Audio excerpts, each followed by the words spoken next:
ہمارے ہاں لوگ سمجھتے ہیں دین نے نماز پڑھنے کا صرف طریقہ بتایا ہے. نہیں جناب، دین نے نماز پڑھنے کا طریقہ بھی بتایا ہے اور حکومت کرنے کا طریقہ بھی بتایا ہے. ناراض ہو گیا ہو؟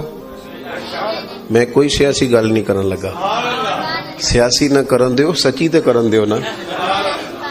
دین اسلام نے مسجد چلانے کا طریقہ بھی بتایا ہے اور پارلیمنٹ چلانے کا طریقہ بھی بتایا ہے اور اس کو آزمایا گیا ہے، اور وہ آزمایا گیا ہے تو دنیا میں سب سے زیادہ کامیاب رہا ہے. تو ہم یہ کرتے ہیں کہ ہم سمجھتے ہیں مخصوص عبادت کا نام مذہب ہے. نماز بھی پڑھ لو، روزہ بھی رکھ لو اور باقی جو مرضی کرو. آپ دیکھیں نا، یہ شادی ایک موقع ہے. حضور صلی اللہ علیہ وسلم نے کیا فرمایا؟ فرمایا النکاح من سنتی.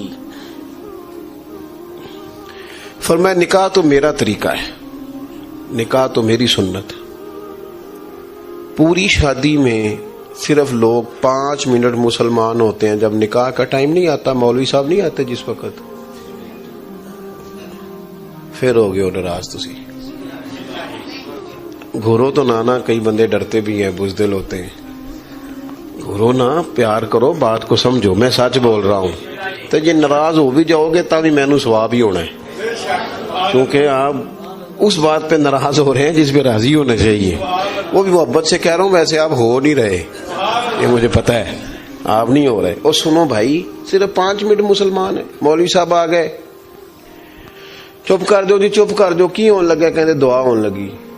تو اس سے پہلے مسلمان نہیں تھے. اس کے بعد میں آپ کو بڑی ذمہ داری سے عرض کرتا ہوں. دیکھو،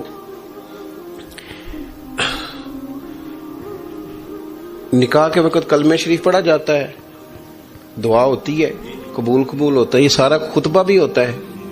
تو وضو کنے بندیاں دا ہوندا ہے؟ دولہے کا ہوتا ہے، دلہن کا، گواہوں کا. ضروری نہیں وضو ہو، شرط نہیں، واجب فرض نہیں. لیکن آپ کوئی بھی خیر کا کام کرتے ہیں تو کوشش کرتے ہیں نا کہ چلو میں باوضو ہو کے، اس میں برکت زیادہ ہے. ہم نہ اتنا اچھا ایک کام بڑا شرعی ہے آج کل. وہ جی حق مہر کنا رکھنا ہے، کہتے شرعی رکھ لو. میں کیا باجے شرعی ساجے؟ ہنسنا نہیں مسجد میں اونچا ہنسے تو گناہ ہوتا ہے. یہ واجے شرعی ہے. یہ جو لڑکا مووی بنانے والا ساری عورتوں کی مووی بنا رہا تھا، یہ شرعی ہے. یہ جو بچیاں پھول لے کے کھڑی ہیں چھت پہ اور لڑکوں پر پھینک رہی ہیں، جوان لڑکوں پر، یہ شرعی ہے. کتنا بڑا جرم ہے. بچیاں اس دن اچھے کپڑے پہن کے آتی ہیں، لڑکے کے ساتھ بھی نوجوان. یہ سب سے بڑا جرم یہ ہے شادی کے موقع پر.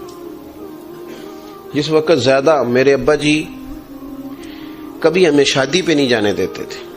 کینسن جوان بچیاں دا بیاہ تے کی کام میں، قطن نہیں، بالکل نہیں. کہتے تھے بڑے جائیں گے، تم نے کیا کرنا جا کے. اور آج کل ہن اسی جڑے تھوڑے جے وڈیرے ہیں نا، وڈے ہیں ہن بال بچڑدار، اساں بھی گل او بیاہ تے بالاں دا ہی تے بیاہ ہوندا ہے. اب ہم نے بھی پروگرام بدل لیا ہے، ہم نے عنوان بدل لیا ہے. تو دین نے مکمل تعلیمات دی ہیں، مکمل، اور کچھ بھی نہیں ہوتا. میں نے ایسے لوگ دیکھے ہیں جو ارب پتی ہیں پر انہوں نے حضور کی سنت کے مطابق شادیاں کی ہیں. بالکل مسجد میں بیٹھ کے نکاح ہوئے، تھوڑی سی برات گئی، اللہ کو راضی کیا، کچھ بھی نہیں ہوتا. اور یار ساری دنیا بگڑتی ہے تو بگڑ جائے، راضی تو رب رسول کو کرنا ہے. اور بارش کا پہلا قطرہ بنے، ہمت کریں، کچھ بھی نہیں ہوتا. جس نے 15 ڈشیں کھانے کی پکا لی ہیں اس کی کو بڑی تعریف کرتے ہیں بندے باہر نکل کے کہ بڑے بڑی بیاہ کیتا جی، بلے بلے. وہ تو لوگ کہتے ہیں سارا ہی ٹھیک سی، کدی مچھی پکان والا بندہ بھی چنگا ہوندا نا انہاں دا، تو مزہ آ جانا سی. تو کسی بات کو قبول ہی نہیں کرتے. لہذا میرے عزیز، حضور کا طریقہ ایک صحابیہ ہیں، صحیح حدیث میں موجود ہے.